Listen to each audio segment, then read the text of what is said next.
Obrigado. Com a palavra, a vereadora Rose Frigieri. Bom dia novamente, né? A quem nos acompanha também. Eu acho que é uma casa política, realmente, vereador Bortola, é uma casa política e nós vamos conversar. Acho que nenhuma vereadora, em algum momento, aqui vai se negar a fazer o debate. Agora, além de uma casa política, nós temos regras, nós temos um regimento interno e nós não podemos, na primeira sessão, deixar de falar sobre ele.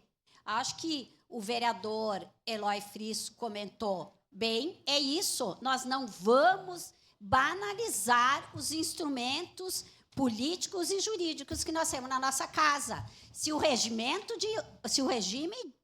interno diz que a urgência é para aqueles casos, é para aqueles casos. E o que tem que ter sendo debatido aqui é isso. Então, acho que não existe problema algum da pessoa votar contra o regime de urgência e, daqui a pouco, a favor da moção e vice-versa.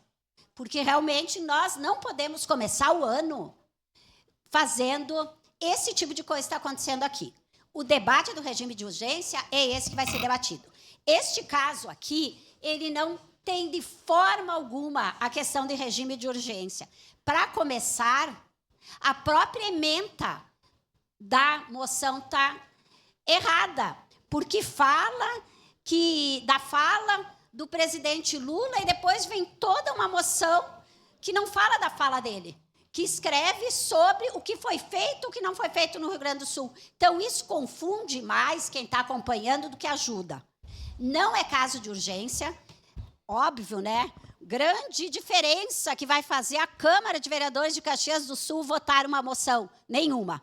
Muito menos de urgência. Então, votarei contra o regime de urgência e peço que os colegas votem contra também, não pelo mérito dessa questão, mas para a gente não começar uma sessão já de forma só ideológica, porque, sim, é uma Câmara política, é um parlamento de parlar, mas nós temos regras que também nós precisamos cumprir. Obrigada.